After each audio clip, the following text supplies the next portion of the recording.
श्री सद्गुरु महाराज की जय। बंदों गुरुपद कंज कृपा सिंधु नर रूप हरि, महामोह तम पुंज जासु वचन रवि कर निकर। मेरा मुझ में कुछ नहीं, जो कुछ है सब तोर, तेरा तुझको सौंप के क्या लागेगा मोर। हे गुरु, संत में ही उपदेशामृत गुरु महाराज का नित्य प्रतिदिन प्रवचन जो हम सुनाते हैं। गुरु महाराज का वाणी है, माया एही ते मैं हरि ज्ञान गवायो, परिहरि हृदय कमल रघुनाथायो।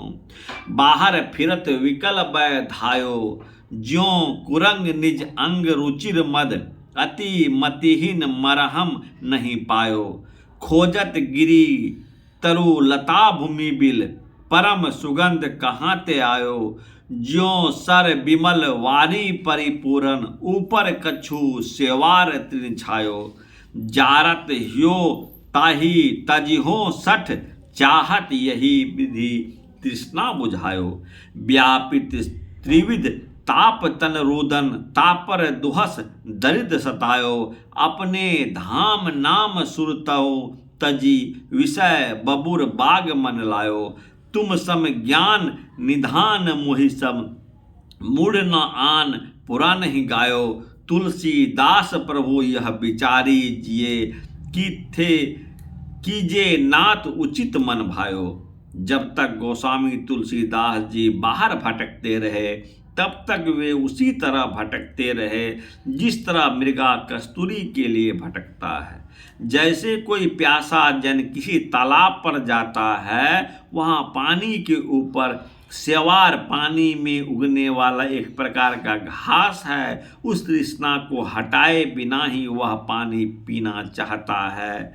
आशय अपने अंदर में आवरण है, जब तक उन आवरणों को नहीं हटाया जाए तब तक परमात्मा रूपी निर्मल जल को कोई नहीं पी सकता।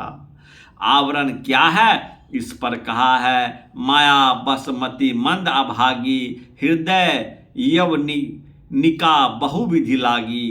ते सट हट बस संशय करही, निज अज्ञान राम पर धरही। काम क्रोध मद लोभ रत, गृहासक्त दुख रूप, ते किमि जान ही रघुपति ही, मूढ़ पड़े तम कूप। जब तक अंधकार में के कुएं से नहीं निकलो, अंदर के आवरणों का टूटना नहीं हो सकता। जब तक अनासक्त होकर घर में नहीं रहा जाएगा, तब तक ईश्वर के दर्शन नहीं हो सकते। इसलिए अंधकार के कुएं से अपने को निकालो। जब तक सदाचार की पूरी तौर से पालन नहीं किया जाए, कभी गिर जाए कभी पालन करें, तब तक वह फल बहुत दूर है। यह तो गोस्वामी तुलसीदास जी का वचन हुआ। कबीर साहब गुरु नानक साहब के लिए तो मुझसे पूछना ही क्या है। आम तौर से लोग समझते हैं कि गोस्वामी तुलसीदास जी केवल स्थूल उपासना में लगे थे और कबीर साहब तथा गुरु नानक साहब केवल निर्गुणवादी संत थे। आप उनके साहित्य को पढ़िए। केवल सुनी सुनाई बातों से संतों के प्रति अश्रद्धा अपने लिए बहुत हानिकारक है। सूरदास जी, तुलसीदास जी, कबीर साहब सभी अंदर की ओर ले जाते हैं।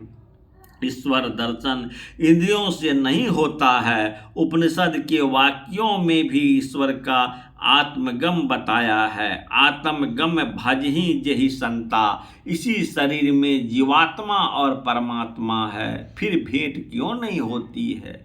इसका कारण क्या है। माया और छाया का आवरण जो जीव पर पड़ा है, यह आवरण जब तक नहीं हटे तब तक पहचान नहीं हो सकती। इस आवरण रूप का जहाँ तक पसार है, वहाँ तक यह किस पर आवरण है।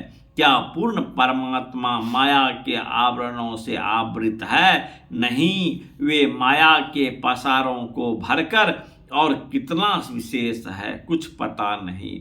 उनका अंश रूप ही ढका है, पूर्ण रूप नहीं।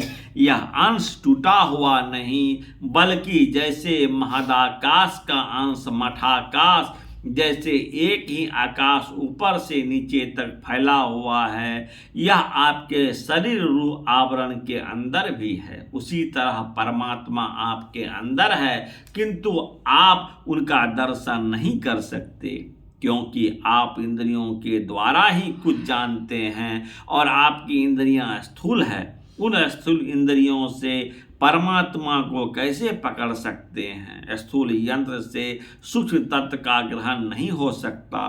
परमात्मा अनादि अनंत असीम है। जो पदार्थ जितना व्यापक होता है वह उतना ही विशेष सूक्ष्म होता है। बर्फ, पानी और वाष्प की उपमा से बोध कीजिए, जो अनादि अनंत तत्व है वह सबसे विशेष सूक्ष्म है। जो सबसे विशेष सूक्ष्म होगा वह सब में घुस सकता है। उन सूक्ष्माति सूक्ष्म पदार्थ को स्थूल हाथ से नहीं पकड़ सकते। इसलिए वेद में आया है कि परमात्मा इंद्रियातीत है, वह चेतन आत्मा के ज्ञान में आने योग्य है, वह पकड़ा क्यों नहीं जाता है? कबीर साहब ने कहा है, सूरत फंसी संसार में ताते पड़ेगा दूर, सूरत बांधी सुस्थिर करो आठों पहर हुजूर। अपने को इंद्रियों से और शरीरों से बिना छुड़ाए केवल बाहर बाहर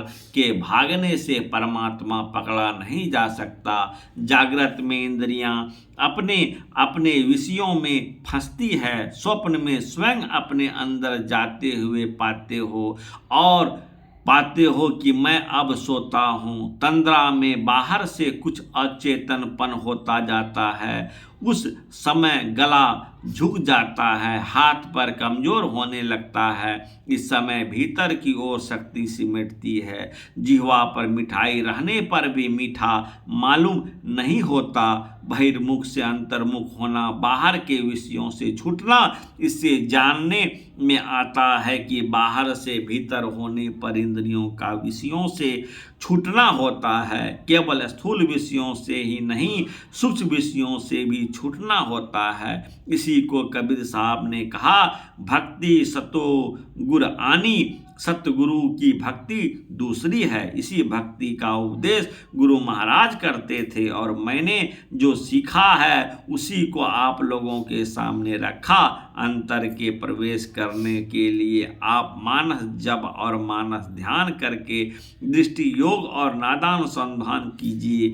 दृष्टि योग में बिंदु ध्यान होता है। यह बिंदु सूक्ष्म है, इसको मन से गढ़ा बनाया नहीं जा सकता। बिंदु वह है जिसका स्थान है, परिणाम नहीं। परिणाम रहित सूक्ष्मतम पदार्थ को बिंदु कहते हैं। आपकी दृष्टि जहाँ सिमट कर रहेगी वही बिंदु उत्पन्न होता है। जहाँ बिंदु है वहीं नाद है। बिंदु में तह नाद बोले, रैन दिवस सुहावन। पलटू साहब की वाणी है। श्री सद्गुरु महाराज की जय। प्यारे भाइयों दोस्तों, यदि अच्छा लगे तो जरूर शेयर और सब्सक्राइब और कमेंट करें। हम नित्य प्रतिदिन आप लोगों गुरु महाराज का प्रवचन हम सुनाते हैं। यदि अच्छा लगे तो जरूर इसको शेयर करें और फॉलो करें। हे गुरु, आज शुक्र रविवार है, आज हम लोग गुरु कीर्तन भी करेंगे, उसके बाद आरती भी होगा। आज इतना ही कहकर अपने वाणी को विराम देता हूँ। हे गुरु, श्री सद्गुरु महाराज की जय।